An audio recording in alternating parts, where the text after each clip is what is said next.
and welcome back to Fan Fatales, a member of the Real Fans Network. I'm Emma. And I'm Gaby. And in this episode, we're going to be talking about some rom-coms, some of my favorite rom-coms. Most of them Emma hasn't even seen yet.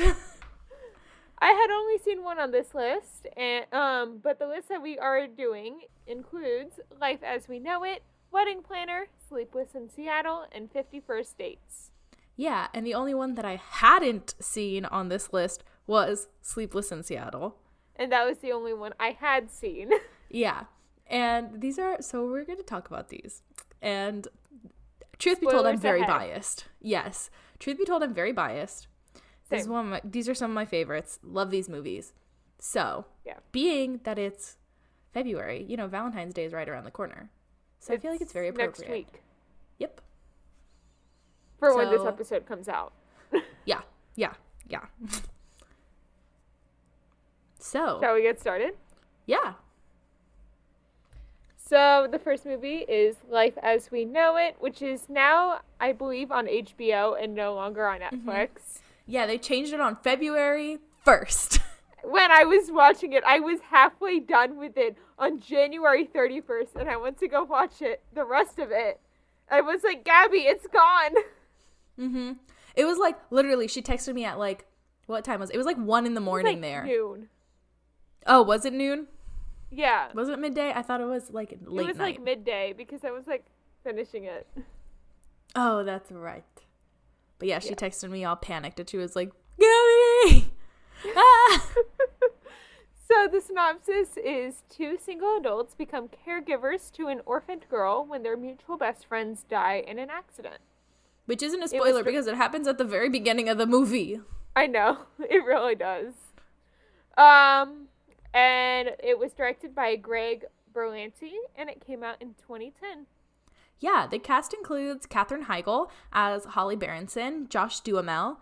I always say Josh Duhamel, but some people say it's Duhamel, so I was like, okay. I say Duhamel. I say Duhamel too. Okay, I'm gonna say it the right way. Josh Duhamel, which is the right way. I don't even know. Okay. I don't even know. Josh Duhamel as Eric Messer, Josh Lucas as Sam, Christina Hendricks as Allison Novak, Hayes MacArthur as Peter Novak, and Alexis, Bryn, and Brooke Claggett as Sophie Christina Novak, which is the baby. Mm-hmm. Mm-hmm. And some fun facts, as previously mentioned in the cast, triplets played the role of Sophie the baby, and they all starred in different scenes. Which I think is very cute. I think it's also very smart to do. Mm-hmm, I agree. And then Katherine Heigl campaigned to have Josh Duhamel cast as her co-star after studio expressed doubts about his comedic ability. That's really cool. Good for her. I loved that little fact. Yeah, that's a good fact. You know what wasn't good? What? Those bangs she had at the beginning of the movie. Oh my god. Literally, my first comment is, those bangs are ick. Also, why didn't he tell her that he was going to have her ride on his motorcycle? She was wearing a pencil skirt. I said, absolutely no way. No, I'm not getting on a motorcycle in a dress like that. Come on. I would never go out with him after how he deals with the first date. Motorcycle with the pencil skirt, gets on a phone call and makes a date while she's in the car. Not even a date, a booty call with another woman. Yes. Yeah, no. And then, okay. Also, one of my favorite notes I wrote, it's the next scene at the wedding and she's giving the maid of honor speech. Yeah. And she gets interrupted by him making out with someone, and I just wrote, I would murder someone if I am giving my maid of honor speech in July and someone interrupts me. Mm-hmm. There will be murder. Absolutely. Murder in the night, man, murder. Which is funny because that's the show I would be doing if I wasn't in a wedding. Yeah. I said, in that same little montage bit, I said I would have punched him in the face for pretending to drop the baby. Oh my God. Same. Right? Because he's there holding Sophie, and she's like, okay, be careful with her. And he's like, oh, like pretending like he's going to drop her. And I literally I would just him murder so hard. him at like every moment in this film. So I guess our thoughts are he's terrible this whole movie. I'm sorry. Like, him taking that job and leaving Sophie and Allison. Yeah. Or not Allison. Holly. Yeah, I said when he was playing with Sophie in the bounce house and she pukes on him, I was like, he deserved to get puked on. He really does. He totally did. Yeah. Oh no. So, let's see. I mean, obviously the best character in the whole movie is Holly. Yeah. Like, duh. I love her. Yeah, like she puts her whole dream on hold to take care of Sophie. Like her whole life on hold. Whereas Messer or whatever his last name is that they keep on calling him, he like fully is just like, oh well, this is my dream. Yep. And I will have my taxi driver babysit the baby. Yeah. Yeah. Like, come on. Also, there was a line in this movie where it was they were talking about the babysitter. Yeah. And it says, Holly says something about the Taylor Swift and Twilight kid. Like, that's her favorite relationship. And I was like, wow, that dates that movie. Absolutely. Swift and Lautner when they were dating. Which was like, Which was like ages ago. Yes. Forever ago. Yeah, like, he's, like, fully married at this point, right? Yeah. It's so weird. Yeah, they dated in 2009 to 2011. Yeah, so right when this movie came out. Yeah. Yeah. So, also, I grew up on the Wiggles, so every time they were on screen, I was like, wow, I feel old. Yeah. I also was like watching it, and I loved the bit when they're trying to do the wheels on the bus and they don't really know the words. And he goes, and then Keanu Reeves saves the bus. That one was 10 out of 10. So good. Also, when they're in the car in the beginning. Mm-hmm. The smart car? No, like with the parents still alive with Sophie. And they're listening to that kid song. I was like, is this what Cocomelon is? Absolutely. I bet you that is exactly what Cocomelon is. Because I hear about Cocomelon, but I don't know what it is. I hear about people talking about Cocomelon all the time. Yeah, but I don't know what it is. Is that what Cocomelon is? I mean, I don't think so, because I think Cocomelon is relatively new. Cocomelon is new. But, like, I think it's in the same, like, plane of existence. It's in, like, the same entertainment category. And then I turned to my mom, and I said, I'm never doing that. What, the Cocomelon? No, the kids' music. Oh, yeah, no. No, I'm never doing that. My kids are going to listen to real music, like I did. They're going to listen to Evanescence and Rob Thomas their whole childhood. Okay, so I just looked up Cocomelon. Okay, we're still on Cocomelon. Yes. It was known as Checkgate from 2006 to 2013, so it's been around since 2006. They just revamped Checkgate, and then it became ABC Kid TV in 2013 to 2018, and now it's Cocomelon. I never heard of that. Okay. It has 120 billion views. Wow. I believe it. I believe it too. Yeah.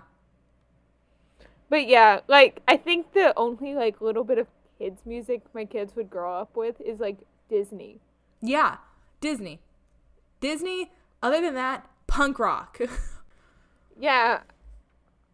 It's funny because, like, what I do remember growing up on is a lot of musical theater, which explains a lot about my personality. It totally does.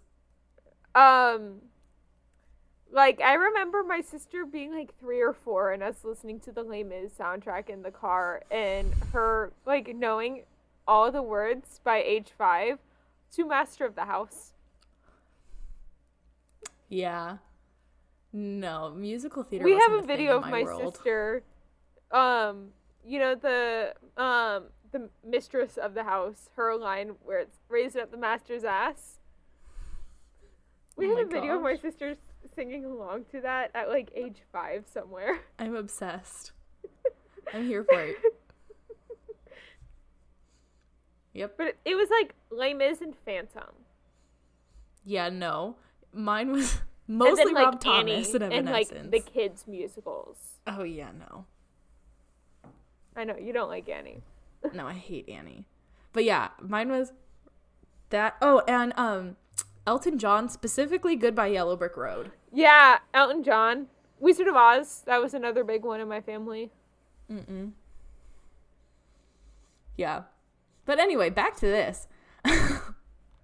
Okay. So the bus and motorcycle. Yes. That bus should be paying for it. That's what I said.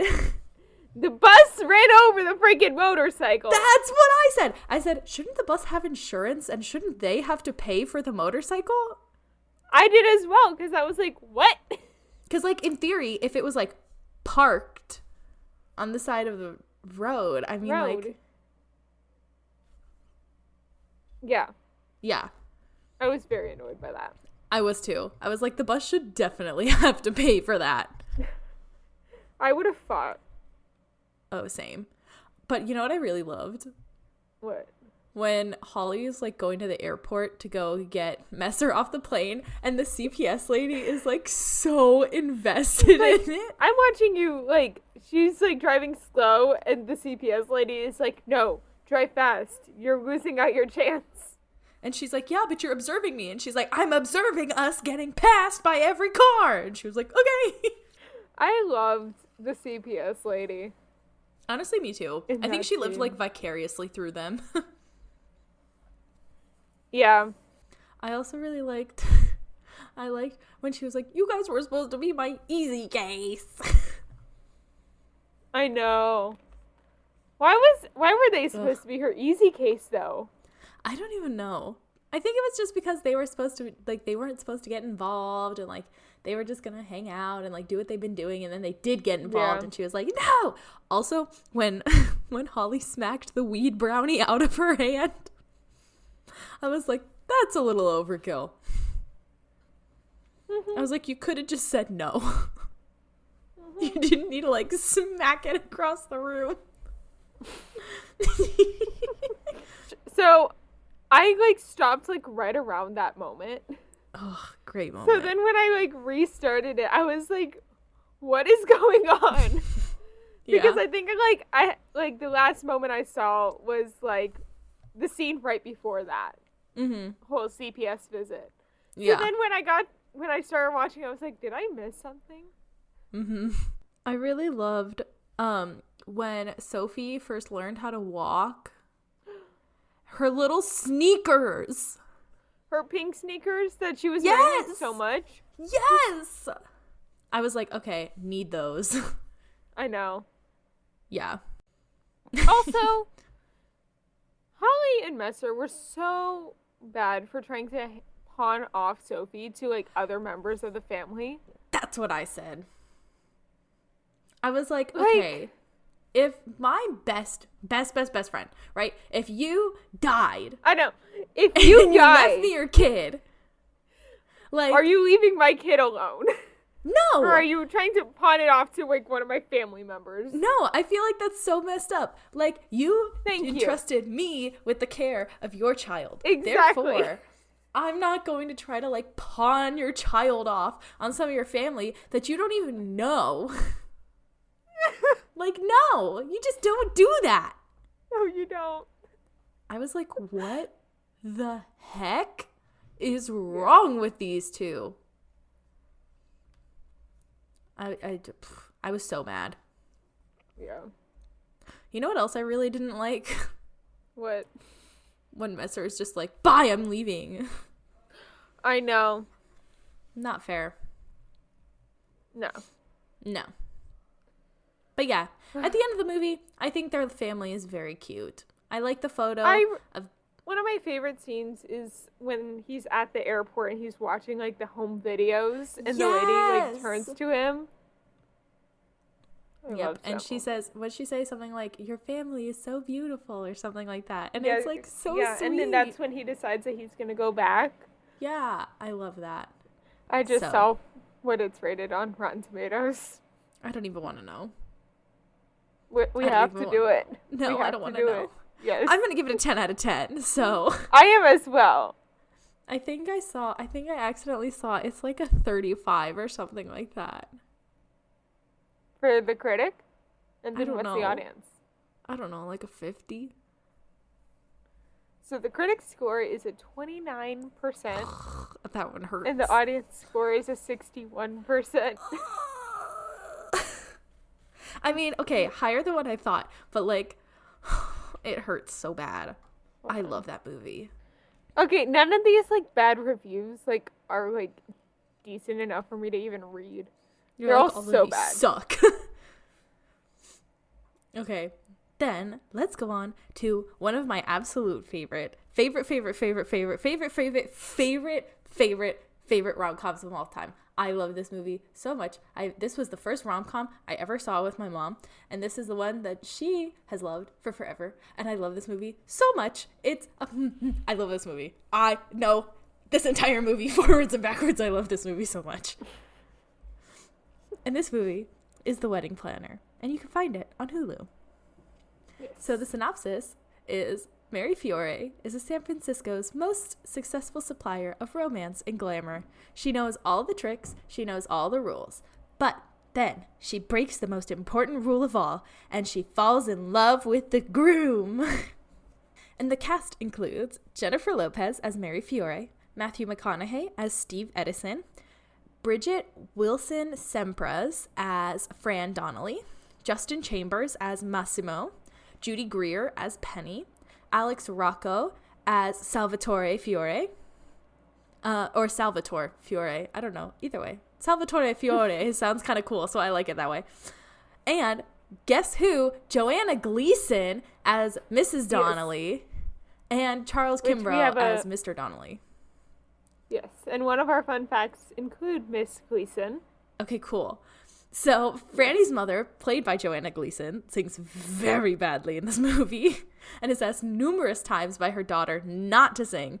But, in fact, Gleason has a very great singing voice and has appeared several times in Broadway musicals, including premiering in the premiering cast of Into the Woods, for which she won the 1988 Tony for Best Actress in a Musical. Honestly, well-deserved. It's so good. Yeah, her as Baker's Wife is, like, one of the best, if not the best Baker's Wife I've seen. The best. Just like Bernadette Peters is the best witch. Yeah. Yep. Although Meryl Streep is a very close second. Meryl Streep is great. She is great. The next one I have to say is an early scene in Matthew McConaughey's office. He indicates a framed picture of his quote-unquote sister. The prop is actually a picture of an associate producer and choreographer, Ann Fletcher, who had a scene in the movie that was cut. I think, okay, everybody in this movie looks like a freaking baby. I know. J-Lo. That was also me with Sleepless in Seattle. Oh, we'll get there. We'll get there. But my first thought was, OMG, J-Lo looks so freaking young. Also, that church is enormous. Yes. Also, so, like, the music was very 2000s, but that bridal outfit in the very beginning, the, like, A-line dress with the curly high, like, updo was the curly high 2000s. Updo and the big strap big back. Was A-line. Yes. Yeah, and the big back. That is so 2000s. And the cathedral length veil.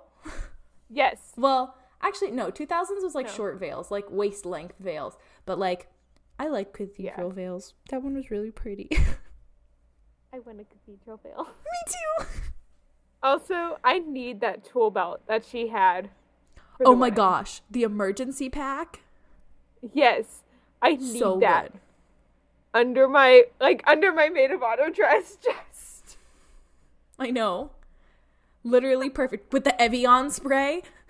Yeah. That's another 2000s thing, the Evian spray. What was even the point of that stuff? I don't know.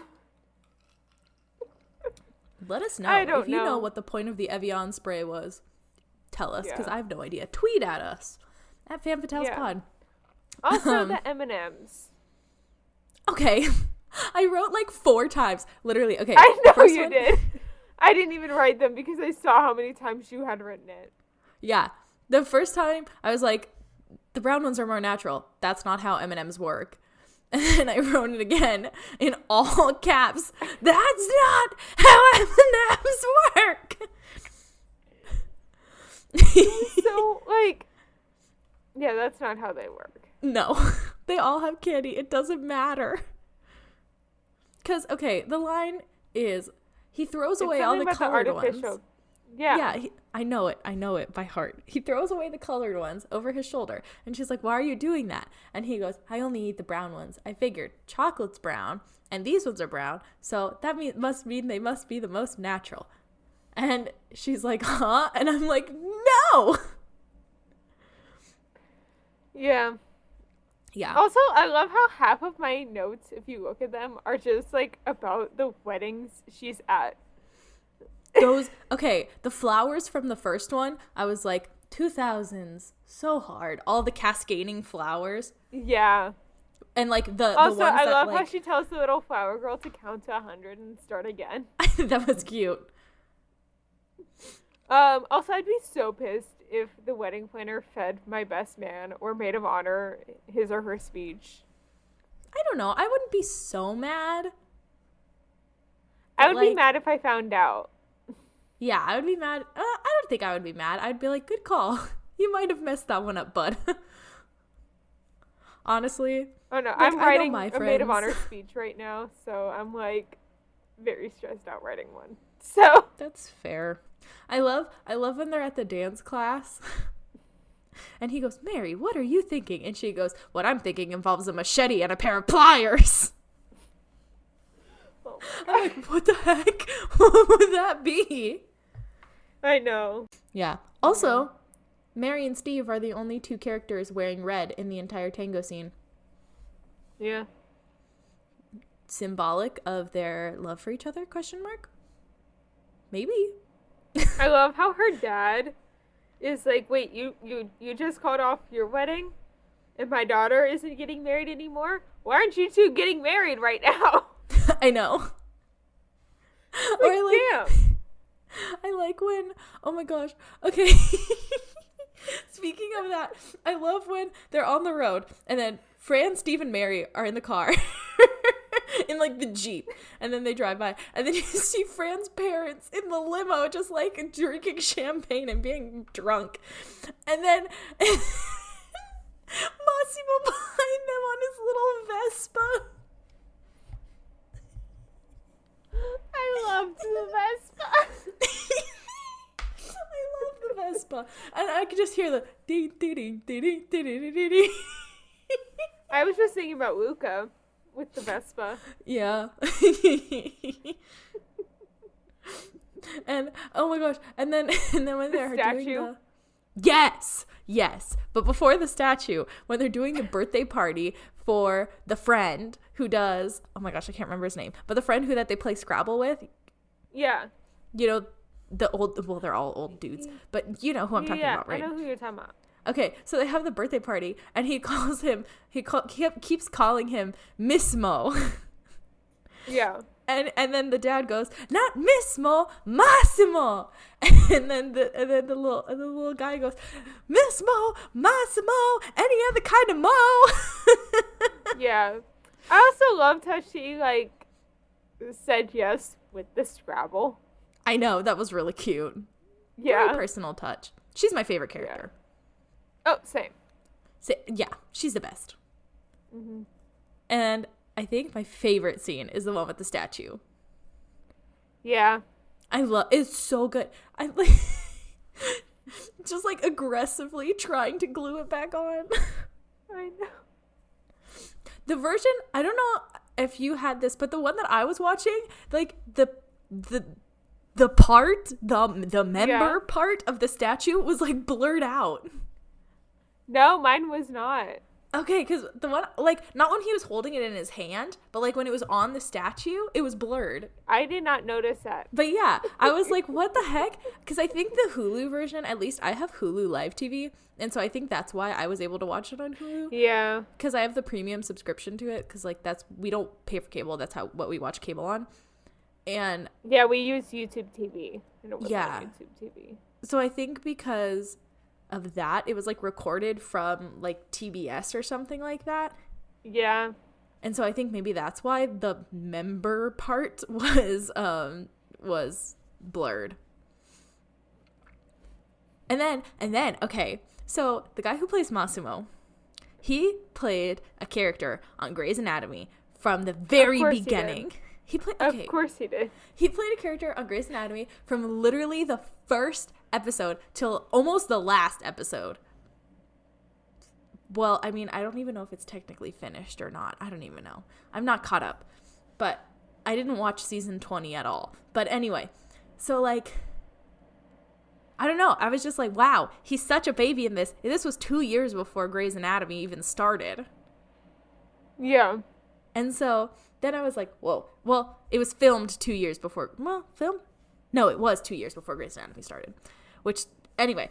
And so I was like, it was probably filmed 3 or 4 years before Grey's started.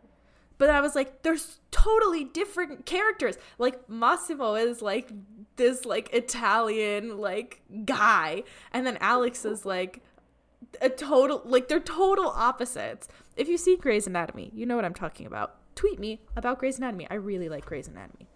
I've seen most of it, like 99% of it, just not one season. But anyway, I just could not believe that he's the same age as my mom.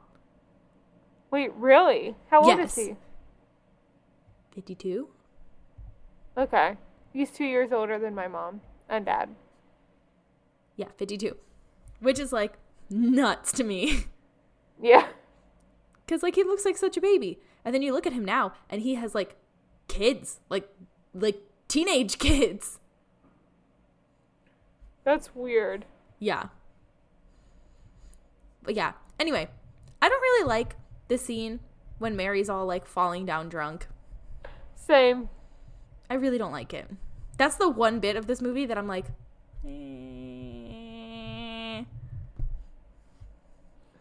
But you know what I do love? Is the ancient Bath and Body Works candle that's sitting in her apartment. I know, right? I saw it and I was like, oh my gosh, that's the old giant 3-wick candle that was like 2 gallons of wax. Yeah. Because they still do the 3-wick, but it's not like 2 gallons anymore. They're not as big as they used to be. And the old ones weren't in the glass jars. The ones that we have now are like in the glass jars. But the old ones were just a big old honking wheel of wax. Though I like the glass jar ones because they fit on my little wax warmer that's on my thing. That's fair. It's a wax and candle warmer because I cannot have flame in the dorms. Yeah. But I can have a warmer.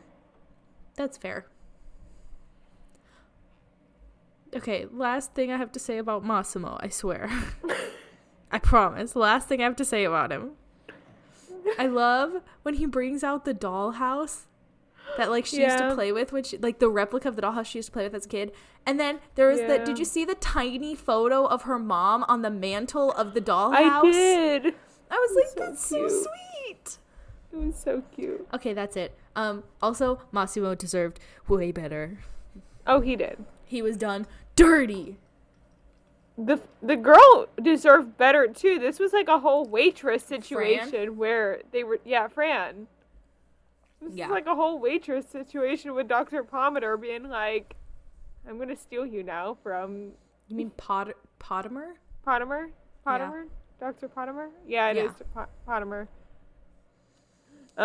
You know, where she was Dr. Pottimer rather than him. Yeah. I was like, I'm stealing you. yeah, I'm I your was fiance. like, sad for them. But then, like, he did talk to her and he was like, why are we even doing this? Which I asked myself that the whole movie, every time. Like, how clueless is she that she can't see that he's madly in love with Mary? I don't understand. Maybe she just wants to be clueless. I don't know. Yeah. Anyway, what do you rate this movie out of 10? A 10. Is that a real 10 or are you just saying that so we don't get upset? A 10. That didn't answer my No, question. it's a real 10.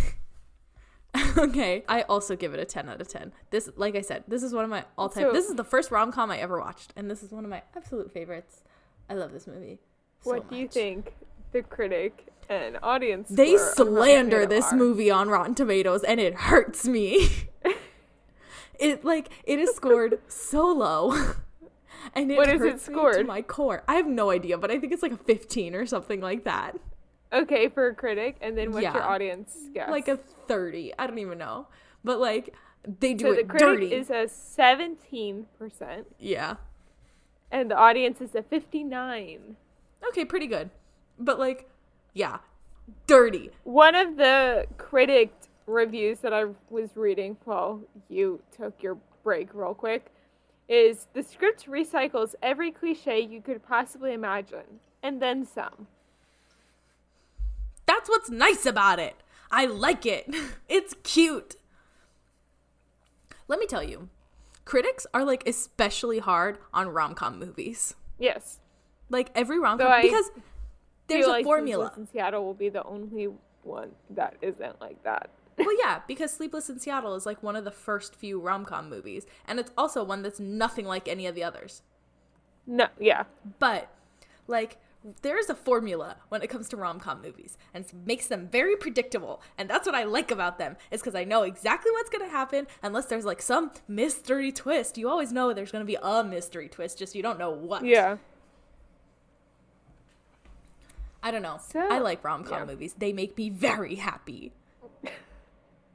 They are my rom-com movies. Rom-com movies are my love language. Speaking of love languages, guess what book I've been reading on Audible recently? What? The 5 Love Languages book.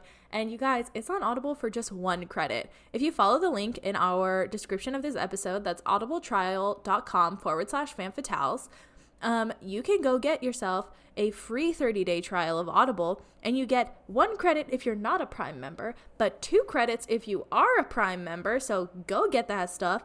And then go read, listen to the 5 Love Languages. Because honestly, it has changed every single relationship I have been in. I'm listening to it for myself, and I have learned my love language, and I have learned my partner's love language, and it has already helped our relationship. Like, I know his is quality time. So the other day, I was listening to the book. Yeah, it is. The other day in the book, Dr. Gary Chapman, who is the author of the book, suggests if your partner's love language is quality time, make sure you're suggesting new activities to do together where you can get to spend time together. And so I suggested that we take a little day trip and drive up to a little town nearby called Julian. They're super famous for their pie. It's so good. And we went up and we had a nice day and we walked around and I got myself a Shakespeare book and it was really good and we had a nice time. Yeah. So honestly, the 5 Love Languages has changed every relationship I've been in, romantic or platonic. So go listen to that on Audible. Dr. Gary Chapman has like the most soothing southern drawl. It's amazing. He makes me think of Bill Clinton. But anyway, guys, that's audible.com. That's audibletrial.com/fanfatales. You can get a 30-day free trial. And the best part, they send you an email right before your 30-day free trial is going to be up. Which I love. That way you can cancel if you want. Me too. Because how many times have I been charged $14.99 every month for a year for a service I didn't even use? All the time. That happens to me all the time. Exactly. And if that happens to you, then Audible is perfect for you.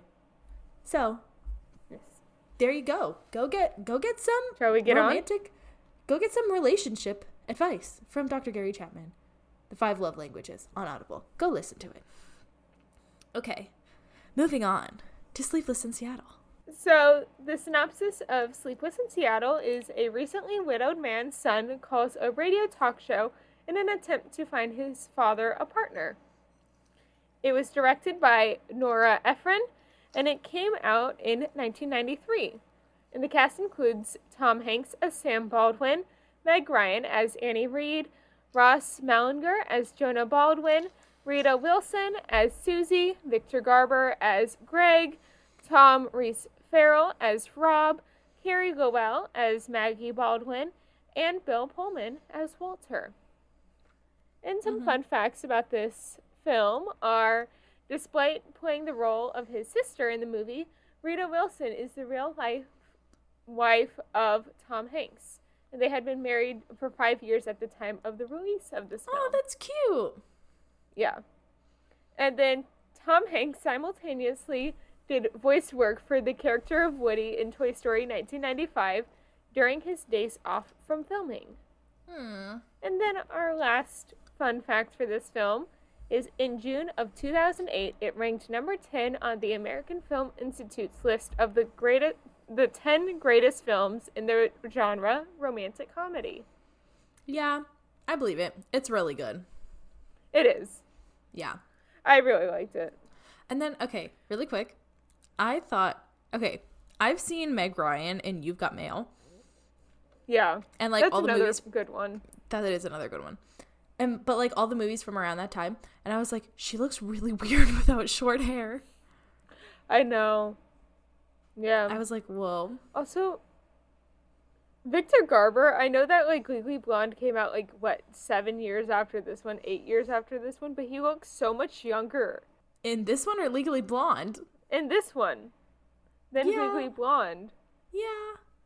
He came on screen and I was like, wait, I know you. I was too. I was like, Professor Callahan? Professor Callahan? I was like, that huh? or the king in the Rodgers and Hammerstein's World of Disney Cinderella. The one with Brandy? Yeah, he's the king. Yeah. And then that same year, he was Daddy Warbucks in the World of Disney's Annie. Okay, I didn't know that one. Yeah. But I'm pretty sure he's Daddy Warbucks. But Tom Hanks looks like such a baby face in this movie. He does. Like actual baby face. Yes. Yeah. Also, I loved when Jonah was on the phone with the radio with one phone and Tom Hanks was on the phone with the other phone and they were both on the same line. I got so excited. I loved it. I love all of the tech in this movie. It like makes me feel like just like at peace. Yeah. Can we talk about how the computer that Meg Ryan was on dates this film though? Oh, I love it.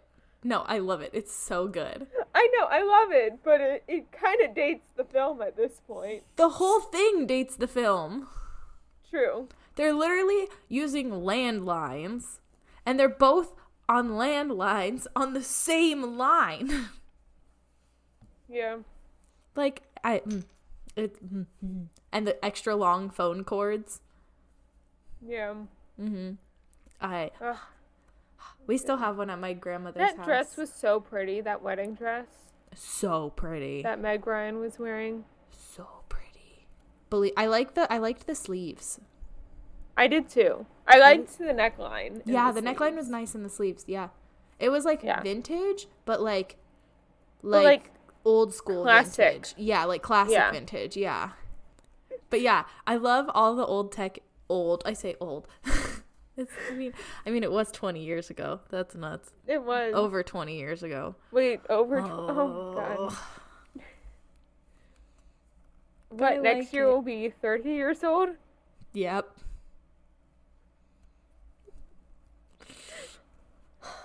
I love it, That though. makes me feel weird. Yeah. But that, I mean, okay, do you have that thing? Do you still have that thing where, like, when you think about the 90s, you're like, oh, yes, the 90s were 10 years ago? I mean, I wasn't alive in the 90s at all. Neither were you. No, I wasn't. But, like, every time I, like, think of the 90s, I'm like, oh, yes, the 90s were 10 years ago. It's like, oh, yeah, like 10, 20 years ago. And now I'm like, wow. Not 20. 10 years ago. 10 years ago will forever be in my mind. 10 years ago. Okay. Another thing that dates this movie is him just being able to, like, go up to the gate at the airport. Yeah. Oh my gosh. I love when Jonah goes, she's a hoe. My dad's been captured by a hoe.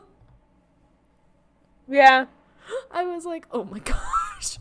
Also, Victoria's laugh is extremely obnoxious. That's my least favorite part of this movie. Is her laugh. Her laugh? The whole part where she laughs? Every time she laughs. Yes. Yeah. Also, I love how kids and rom-coms, and we'll include Christmas in here because it technically takes over part of it over Christmas. The initial phone call takes place over Christmas Eve. I love how kids in rom-coms and Christmas movies just are the most insightful people. They really are. He should have just listened to him from the first place. Like, Tom Hanks, get your ish together and just listen to him. Mm-hmm. Ugh. But yes.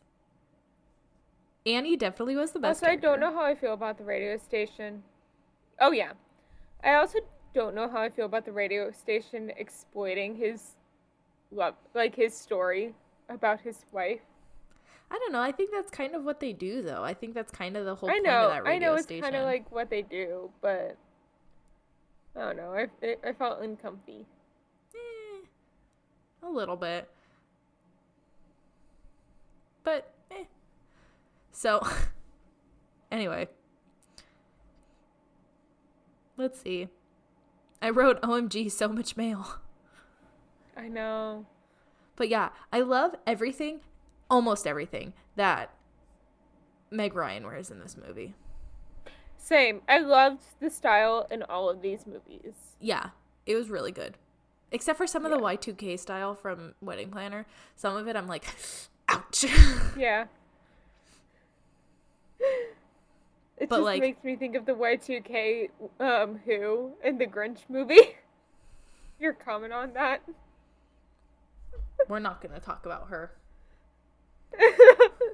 And we're not going to talk about how Y2K style is making a comeback now. And they called yoga pants flared leggings. I've heard like multiple different people call yoga pants flared leggings. And I was like, they're yoga pants. I hate that. Yep, they're yoga pants. And they were calling them flared leggings. I was like, absolutely not. Also, you know what never needs to come back? Culottes. Culottes look terrible on everybody. Nobody looks good in culottes. Nobody. No. Okay, sorry, that's my mini rant. Also, Bermuda shorts. Yeah, those need to go. Bermuda shorts are nasty. If you look at pictures of baby Emma in, like, elementary school, that's, like, all she wore. Bermuda shorts and yoga pants. Yeah. Not yoga pants as much, but the shorts for sure. Oh, yeah. I definitely had a fair share of Bermuda shorts. I vividly remember this because they were long enough to wear with the, like, weird dress code. Yes. I remember, like, vividly having this one pair of Bermuda shorts that were baby pink and they had blue and orange plaid on them. Like, I was about to say I had blue and orange plaid Bermuda shorts. Yeah. I don't know where they were from. I think they were from like Gap or something. But like, oh gosh, the Gap. The Gap. The Gap. I haven't shopped there in forever. I should go. Their jeans are so good. Yeah. Yeah. Justice? I don't think Justice exists anymore. I don't think so. I remember, like, it was leaving my mall, and I didn't realize that. So I put it in an application because it was up. Like, you could apply to work there. And I applied, and then the store closed down, like, the next week. That sucks.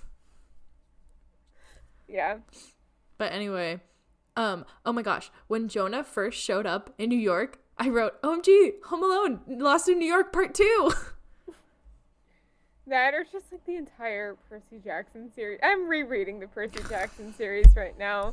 Yeah, I know. I know you know. Especially like the Empire State Building is a very important place that they go in New York. Mm-hmm. So it was like, that's where Mount Olympus is. They have a special key card that takes them to the 400th floor to Mount Olympus. I loved that they met on the Empire State Building. I did too. I think that was my favorite part when they finally met. Same. After like passing each other all day. I was like losing my mind. Also, I love the little like heart that the Empire State Building had on it. Right? So cute. Because they do light shows. Oh, that's cool. Like, and there's like a specific radio station that you can listen to, and the music will be timed to the light show on the Empire State Building. That's really cool. One of the many podcasts I listen to, he used to run Potterless, and now he runs a Percy Jackson one, where he's going through and reading the Percy Jackson series for the first time. Which is probably why I ended up rereading these books. But his apartment in New York oversees the Empire State Building. So he'll just like listen to the radio station and like watch the light show. That's so cool. Yeah. Okay, that's like goals. I know. You wrote roll credits too. Yes. Anytime that they said like the name of the movie, I usually say roll credits. Yes. What would you rate this movie out of 10? I don't want to give another 10 out of 10. I really can give another 10 out of 10 if you want. I'll give another 10 out of 10. I'm going to give it what did I rate the other one? I'm going to give it a 9 out of 10 just because sometimes in the middle it was really long. Yeah. Like I got kind of disinterested in the middle. I did a little bit too. You're right. I'm going to do a 9 out of 10 as well. Yeah. The middle was a little long. So what do you think the critic and audience score is? I feel like it's pretty high. I feel like the critic score is going to be like an 80 and like audience is going to be like 90. So for both the critic and the audience scores, they're tied. It's the same score at a 75% certified fresh. That's fair. That's I like opened it up and I was like, 75, that's so weird. 75 is pretty good. Also, I don't know how I feel about some of these movies that is like, you might also like, if you like this movie. What are they? Dirty Dancing, The Breakfast Club, My Best Friend's Wedding, A League of Their Own, Selena. I get. Yeah, I was like, some of these I get. Dirty Dancing, I get. Breakfast Club, kinda. League of Their Own, not at all. I know. They were like, kids in this movie, kids in League of Their Own. Let's just match them together. No. League of Their Own is a good movie. We should talk about that. Maybe. Actors, maybe. Actors, yeah. I don't know. League of Their Own is okay. I like that movie. It's pretty cute. Okay. So the last movie that we're going to be talking about today is 50 First Dates, which is on Hulu, and I love this movie because I saw it for the first time with my boyfriend, and it's really cute. It's so cute. So Henry Roth is a man afraid of commitment until he meets the beautiful Lucy. They hit it off, and Henry thinks he's finally found the girl of his dreams until discovering that she has short-term memory loss and forgets him the next day. It was directed by Peter Segal, and it came out in 2004. And the cast includes Adam Sandler as Henry Roth, Drew Barrymore as Lucy Whitmore, Rob Schneider as Ula, Sean Austin as Doug Whitmore, Blake Clark as Marlon Whitmore, Louisa Strauss as Alexa, Dan Aykroyd as Dr. Joseph Keats, Amy Hill as Sue, Pamoakai Brown as Nick, which is like, Pamoakai Brown. I feel like that's such an anticlimactic name. I know. Alan Covert as 10-Second Tom, Missy Pyle as Noreen, Maya Rudolph as Stacy, and Lynn Collins as Linda. Yes. We didn't need to include as many of these as we did, but I think it's very important that we include Maya Rudolph because she is in as many Adam Sandler movies as I can think of. I know. At least in like little roles. Yeah. 50 First Dates was among the first films in history to be released on the Blu-ray format back on June 20th, 2006, along with The Terminator, 1984, Underworld Evolution, 2006, Hitch, 2005, House of Flying Daggers, 2004, The Fifth Element, 1997, and XXX in Triple X. 2000. Or Triple X. I've never heard of this movie. You've never heard of Triple X? I don't That's think like so. Vin Diesel's big movie.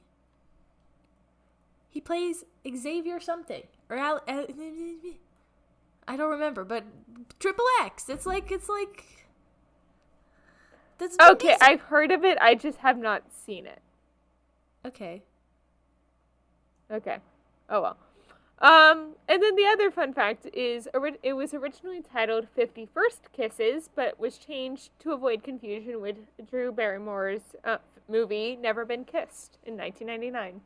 Honestly, I like 50 First Dates better. I do too. I feel like that describes the plot of the movie better than 50 First Kiss. I agree.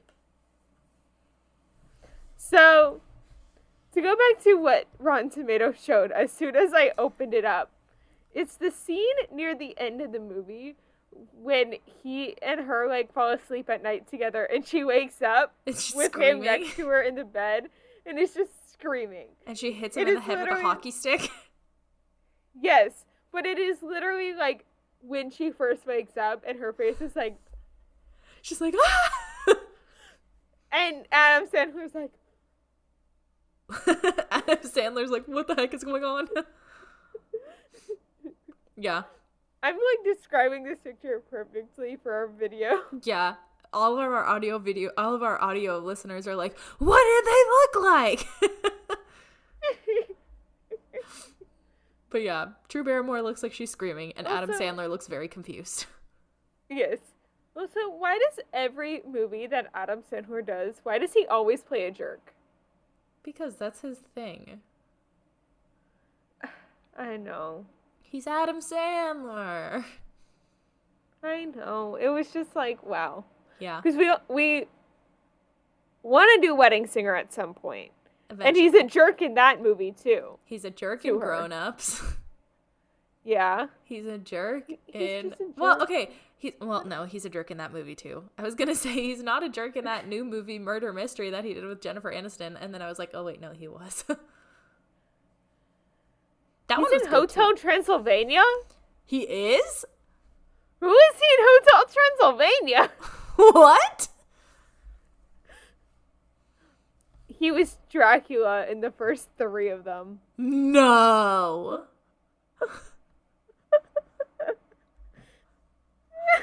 Wow. You learn something new every day.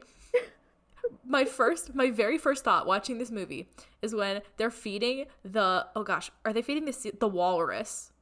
Yeah, the walrus. And I said, my first note is, 1, those sunglasses are terrible. 2, those shoes are even worse. I know. It was so bad. So bad. I can't believe he played Dracula. I'm still in shock. I'm looking at his IMDb, filmography, and I was like, why is he credited on Hotel Transylvania? Yeah. Anyway. Right. I love when he goes to the diner and he walks in and he goes, tattoo face, and Nick goes, peanut butter cups. Yeah. And then they give him the box of Spam and peanut butter cups. at the end. That's so cute. I loved it. Yeah. Yeah. What I never really understood is, like, why do Doug and Marlon go through all of that just to keep her reliving the same day? I don't know. Like, why?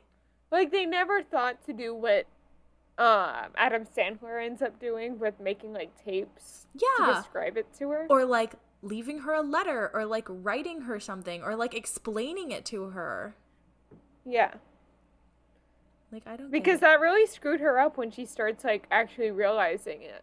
Yeah. And then, like he said, not only is she finding out that, like, she was in this accident, she's also finding out that her life has been a lie for the past however many years. Yeah. Not that she would remember, but... Not that she'd remember, but yeah. Yeah. It made me sad. Yeah. Also, I knew that when they fell asleep that she was going to wake up and just start screaming the next morning. Yep. I literally was about to write, okay, she's going to scream.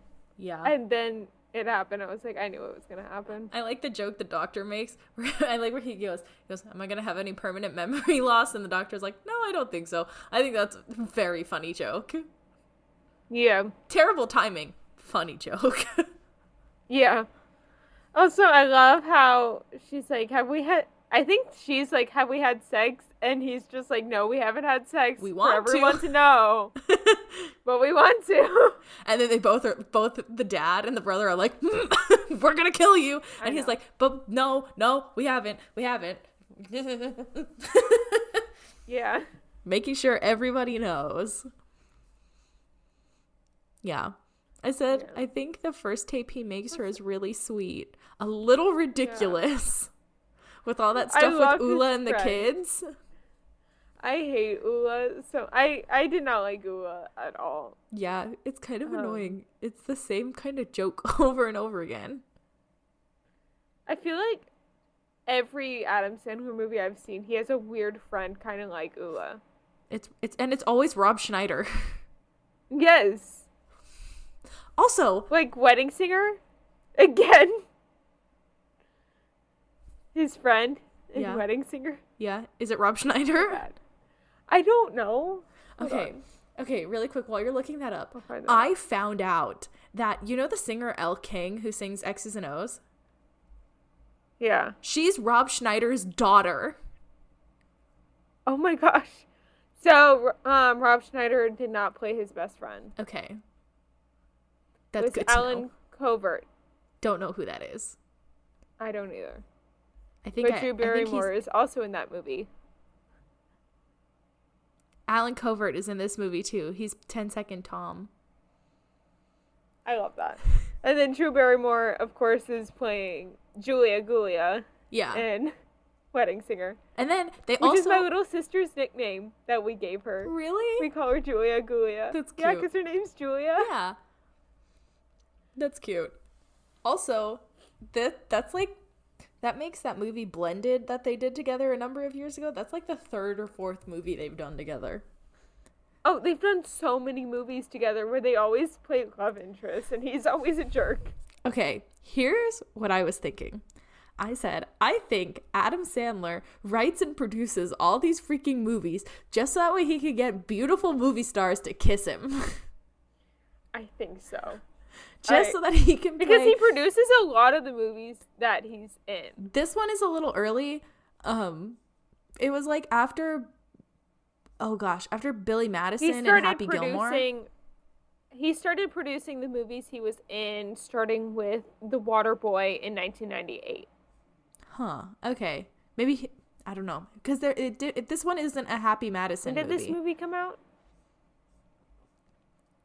Well, it's not his like production company. It's not, because right, Happy Madison is Happy Gilmore and Billy Madison smashed together. Yeah.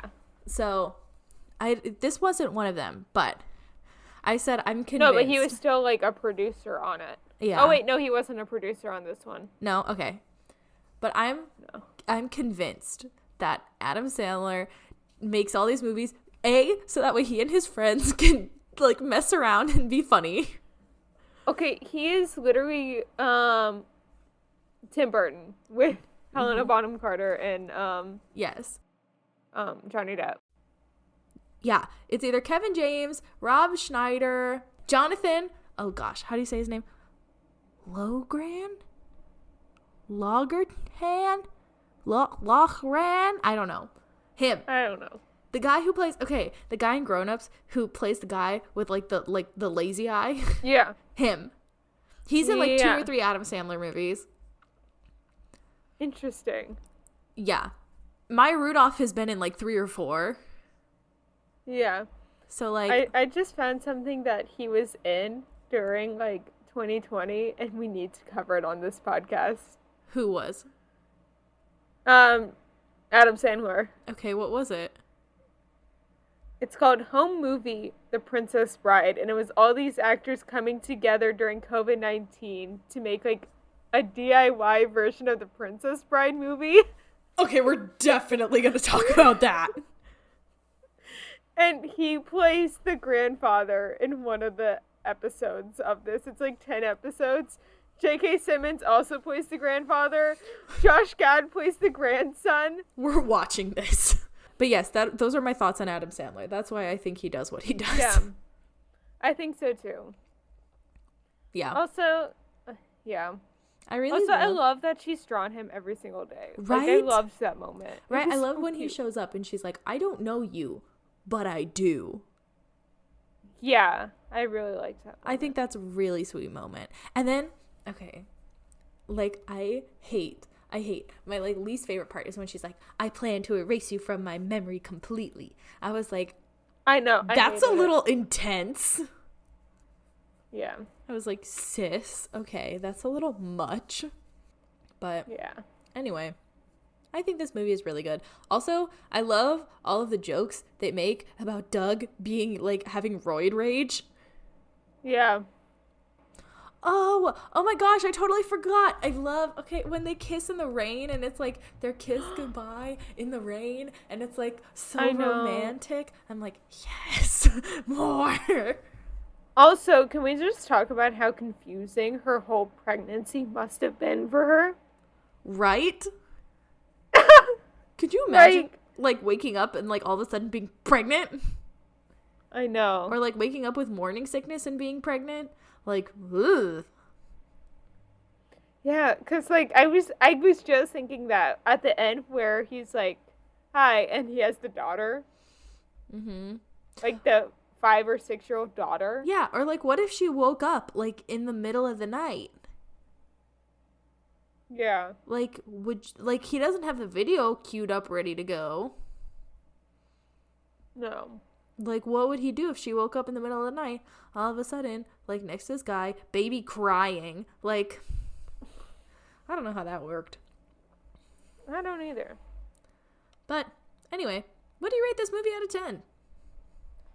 I think I'm going to give it a 9.5. I think I give it the same. Yeah. I just didn't like his best friend in this one. Ula? Yeah. I like the kids. I like the kids a lot. They're cool. Great. I like when they did the flips off the dock. I did too. And then he goes to do one too, and he just like belly flops. Because we've all been there. So what do you think the critic and audience score on Rotten Tomatoes Not are? good, because it's an Adam Sandler movie, but like, I don't know. I feel like Rotten Tomatoes is really mean when it comes to Adam Sandler movies. I agree. Okay, I'm going to give it, like, I think the critics gave it, like, a 20, and the audience gave it, like, a 59. Okay, you were closer with the audience. Okay. The critics gave it a 45%. Oh, hey, pretty good. And the audience was a 65. Oh, pretty good. Okay, not too shabby. I'm satisfied with that. Yeah. So shall we get into some fandom news? Yeah, let's talk about some fandom news. There's a lot to talk about. Yeah. So, all remaining performances of the off-Broadway production of Assassins at Classic Stage have been canceled due to positive COVID cases within the company as of January 25th of 2022. Which is a big sad. Big sad. I love that show. Yes, you've talked about it a few times. It is such a good Sondheim. Yeah. Yeah. I like it. Yeah, it is good. Yeah. So the next fandom news we have is starting on January 24th, which was a few days ago from now. The Magic Key Terrace at Disney's California Adventure has started its renovations into a Club 33 style lounge. By the end of its renovation, which is expected to be completed by late spring, Disneyland Magic Key holders will have their own exclusive area to escape from the crowds of the park. On January 24th, the Disney Parks team has started to install the Nova Corps Star Blaster ship that will mark the Guardians of the Galaxy Cosmic Rewind entrance at Epcot. And over the upcoming weeks, they will be assembling the 51-foot-tall ship, adding finishing details and tying in the I'm going to restart this.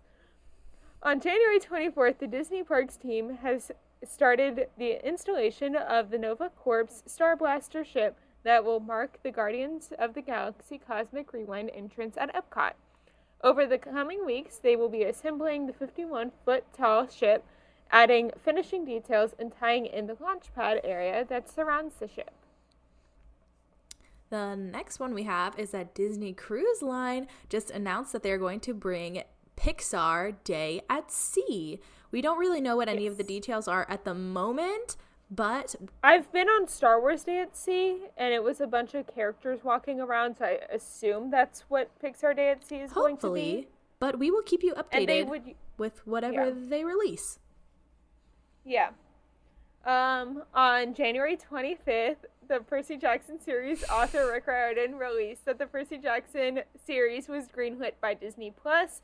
And on January 29th, on the author's blog page, he announced the following information. They are starting to revise the first 4 scripts of the first season and moving ahead to outline the remaining episodes of season 1. They've launched into the audition process for the 3 main roles, Percy, Annabeth, and Grover. So if you look like you're 12, go audition for it because they're looking for like 12 to 14-year-olds. Emma, you should go audition. Plan is... I know. You should. And you can like downplay your age. I could easily be one of the campers, if not Annabeth. You could. I think they want like a true 12-year-old. I think they want a true child. But that's fine. And the plan is to begin filming in Vancouver this summer, and from now until the summer, a lot is happening with a soundstage being built, production designers hard at work imagining what the world will look like, visual effects teams designing the monsters in season 1, and costume designers, composers, and all manner of important folk are being hired right now. Yeah. Excited. I'm so excited. I want to be a camper. I have the orange shirt already. It's off camera. She's ready to go, you guys. Can I be in this movie? I am ready. Also, Andrew Lloyd Webber's Cinderella aims for fall 2022 Broadway transfer, which is going to be super cool. Starting March 6, 2022, Disneyland Paris will usher in a new era as the 30th anniversary celebration begins. And let me just say, I don't mind Minnie in a pantsuit. I just think it's ugly. I don't like the design. Did you see the one Disney design, like the one guy that makes like all the really cool outfits to go to the parks? No. You know who I'm talking about? Yes, I know who you're talking about, but no. He made a redesign, like 3 different looks. He redesigned the navy one. He redesigned it how he would have done it in the red and white, and he did his own design. Yeah. Yeah. I don't know. I just don't like the colors. I don't like the design. I don't like anything about it. I don't care that Minnie wears pants. So what? I like her. I love her. She wears them on the cruise line already. And it's so cute. It is. Her cruise line outfit is literally adorable. It's so cute. But this one, I'm just like, girl, you missed the mark with this one. Not my fave. Don't like. Yeah. Do not like. Okay. So, Staying on Disney track, the submarines at Finding Nemo Submarine Voyage in Disneyland Park have now been uncovered, indicating that the refurbishment on the subs themselves may have begun. No reopening date for this extended closure yet, but we will keep you updated. Also, honestly, if that ride shut down forever, I don't know if anybody would be sad. Yeah. And Festival of the Fantasy has been announced for its return date, which is March 9th, which will be making its return on the 8th anniversary of the original debut. Which is really cute. I was there on the original debut of that parade. That's cute. I wish I could go again and like see it reopen. I love this parade. I'm so excited for it to return. Good. And last, but certainly not least, is for the first time ever, the largest assembly of Marvel superheroes and villains on one ship will be sailing epic voyages from Miami, now on the Disney Dream. So, Marvel Day at Sea, pretty much. I assume so, yes. That's pretty much what that means when they say that. Well, there you go. But yeah. That's all the fandom news we have for now. And we have tons more. There is always stuff going on, especially with Disney.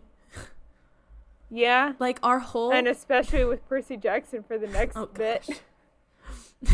That's all Emma's going to talk about anytime fandom news. So the new Percy Jackson thing is this. It'll be good. We'll get some variety of the same, of stuff that's different. Yes, I know you're holding it. Yes, I see. So, are we going to see them in the outro? We will see them in the outro. Oh my gosh. Thanks for listening to this week's episode of Fan Fatales. We are a proud part of the Real Fans Network. That's right, and there are a huge variety of shows to listen to, like Real Fans for Real Movies, Holy Batcast, Disorder, and Please Rewind, and many, many, many more. Yes. And join us next week where we will be having our editor Kara and her boyfriend and my boyfriend on to play the newlywed game, relationship game, whatever you want to call it. Yes, this week I get to be the host. It'll be fun. Yes. Remember to subscribe to us wherever you get your podcasts. We're on Apple, Spotify, and Google Podcasts, and subscribe to us on YouTube. Please leave us a review and comment down below to tell us what you thought of the show. Remember to follow us on Instagram and Twitter at FanFatalesPod for the latest updates and to possibly be featured in a future episode. Now, Emma, where can the people find you on social media?